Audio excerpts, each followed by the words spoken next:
Hello everyone, I am Enchantress of Numbers, and this is Tetris the Grandmaster, everyone's favorite Japanese arcade Tetris. I'm going to be doing the normal mode right now, trying to get a Grandmaster, and I've got Proto Magical Girl here with me to help out on commentary. So, Hello. I think we're just going to jump right in, and I'll let Proto take it away on commentary. Yeah, you go. I've got the lore prepared. Alright, so 3, 2, 1, go. Alright, so this is Tetris the Grandmaster, released in 1998, Japan-only arcade game by Eureka, published by Capcom, inspired by Sega Tetris with the premise of Sega Tetris, but harder. So this game is Tetris the Grandmaster. Our goal is going to be to get a Grandmaster rank. To achieve this, we need to clear 999 levels, and your level count is a combination of the number of pieces you've dropped and lines you've cleared. We need to get 999 levels in under 13 minutes and 30 seconds, and with a score of just above rank S9. Your rank in this game is directly correlated with your score, and I don't remember the Grandmaster score number. In addition to those two... There you go, 126,000. In addition to those two endgame requirements, we are going to be attempting to bypass two mid-game checkpoints of level 300 with rank 1 in under 415 and level 500 with rank S4 in under 730s. For a player of Eon's skill, neither of these requirements, really any of them, should be an issue. It's really just going to come down to, can we finish this run? As far as runs and speedrunning marathons go, Tetris the Grandmaster is about as volatile as you can possibly get. Even with a collection of the best players in the world, you can have matches where one person finishes at most. So, what's really awesome about this game, I think everyone knows this game for how terrifying it is, and you're right, this game is fast and difficult and scary. But what's so wonderful about Tetris the Grandmaster and why so many of us love and religiously follow this game is because this game does an incredible job of giving you the tools to succeed at the speeds it pushes you to. The rotation system and mechanics are incredibly fluid. They allow you to do things like wall kicks, essentially placing pieces in not quite originally intended ways that give you more variety of how you can move things, and other stuff like that that's going to allow you to keep up with everything this game can throw at you. Cool, so that's a basic overview of the mechanics and our goals. Let's get into strategy here. So for this first section of the game here, these first 200 levels, Eon has just been stacking pretty much all the way up before clearing lines. This serves two purposes. Firstly, it negates to some degree the amount of falling time that each piece takes to land on the stack. Secondly, part of the score you get from a line clear is based on what level you're at, so it does actually help with your score very slightly to delay your line clears. Now we're into level 200. As you may have noticed, the speed got really slow. All of a sudden, you get kind of a break here at 200. This is the first example of this game toying with its prey, because now that Eon is past level 230, the speed is going to start accelerating beyond where it was before at breakneck pace. And from pretty much here on out, especially starting in 300, we are in the most difficult section of the game known as Awkward G. Awkward G is called Awkward G because it's very awkward to play. Well, gee, thanks, Proto. That's really useful information. So basically, in Awkward G, the speed is high enough that you're limited in what moves you can make by how fast pieces are falling, but it's not quite the maximum speed it will get, so you don't know exactly what moves you can make at any given time because the speed is really high, but not quite as high as it can be, and it's constantly changing. It's going to be gradually going up. It even goes down a little in the high 400s. So this part of the game is very unpredictable, and even the best players in the world don't quite know what they can get away with in this section of the game. So in this section, Eon is going to be taking some risks, maybe playing it safe. The higher up your stack is, the less you can get away with. It is worth keeping in mind. So while kind of balancing your time attack needs, it is much safer to be stacking lower starting in this part of the game. Eon is heading towards level 400 now. Once we reach 500, the speed will reach what is called 20G. A G in Tetris is essentially how many tiles or squares a block is going to fall in one frame. This game runs at 60 frames per second. So 20G, if you know anything about Tetris, the playing field is roughly 20 tiles tall. 20G means instant gravity. So from 500 onward, the pieces are going to spawn on the top of the stack. You get no fall time, no shifting time.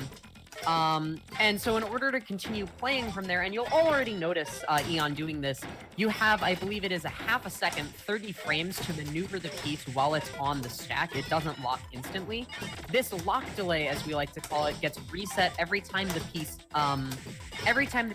lowers its vertical position. Not necessarily moves or rotates, but only if it lowers its, essentially its center of gravity. Or really, for most pieces, it's the lowest tile of the piece. If that goes lower, then your lock delay is going to get reset.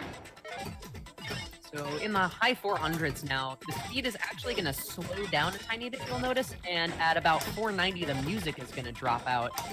Once again, game toying with its prey, trying to get into your head, and shake you so you can't be prepared for what's coming next. Eon's done this enough times, though. She's got this. She's not worried. This is a pretty smooth game right now. We have S4, so we're all good for that 500 requirement, and now we are in 20G. The music changes, the dramatic 20G siren plays, and pieces are now instantly falling onto the stack. So now our stacking strategy is going to change pretty drastically. You may have noticed before that by and large, Eon was stacking in something resembling a slope from the left side of the screen to the right side of the screen. This allowed her to easily set up for right side Tetris clears. In this game, obviously, you want to be getting Tetrises. I didn't actually explain this. They're both the best for your score and the best for your time because you essentially get more piece clear for your clear animation. The clear animation is the same for every number of lines cleared. However, now in 20G, her stacking strategy is going to shift to becoming something more resembling a pyramid. Nice. So the reason for this is, as I said, pieces fall instantly onto the stack. So Eon wants to be able to maneuver them as much as she can. And if you have a stack that kind of goes up in either direction from the middle, you're not going to be able to move pieces in that direction. It's simply not going to be possible. And that's bad because you want to be able to put pieces in as many places as possible so that you can be set up for success no matter what pieces you're getting. So we're going to be stacking in this pyramid shape. Eon doing some very, very nice stacking right now. This shape isn't exactly optimal, but she's doing a very, very good job keeping up with it. In 20G especially, but really for any high G speed, knowing exactly where and how the piece spawns in terms of its position and rotation state is incredibly important. You want to be stacking, keeping in mind the rotation states of any piece you can possibly get. In general, this means you want column 5 to be your highest column, and you want column 6 to be a very similar height, typically equal or 1 lower. This is going to allow you the maximum maneuverability you can get out of every piece in the game. Alright, so we are into the 700s now, kind of the home stretch of the game. Once you pass 500 in this TGM game, this is not true for the other ones, that's not super important, though the speed stays the same for the rest of the game, so really from 500 it's just kind of survival, but also you still need to be getting good score and things like that. Eon is doing plenty good on score. S7 in the 700s is definitely good enough. She still wants to be doing as many multi-line players as possible, both for her score and her time. As you can see, we're at about 830 right now, which is pretty darn good pace, all things considered.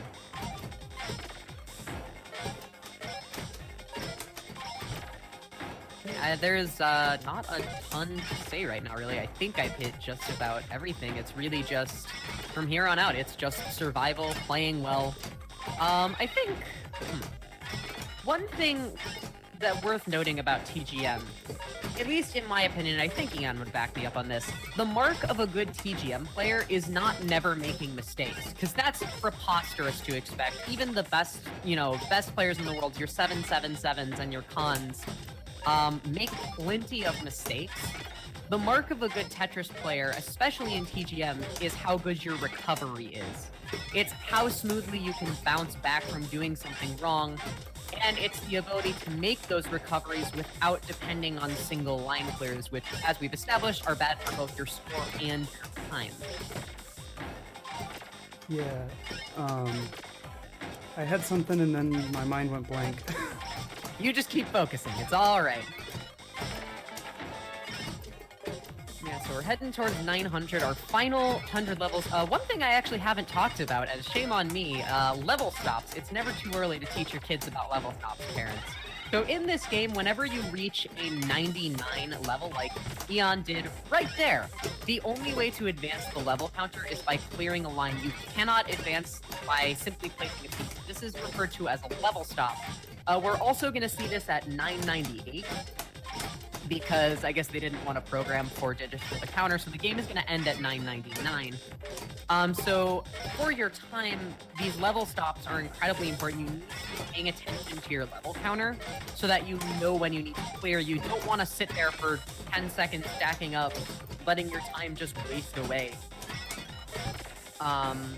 Because these level stops are just eating it. Which is really a skill. I mean, in case you haven't noticed, this game is very fast, so being able to pay attention to the piece you have, the piece that's coming up next, and your level all at once, really, really challenging. So coming up on the end of the game here, a little less than 20 levels left. Eon has absolutely got this. I am not worried. So, 95, 96, 97... And time, 11:07:73. Very nice, Eon. Thank you. Yeah, and so in this game, the credit roll is just basically a victory lap. Yeah. So it does not mean anything. I could top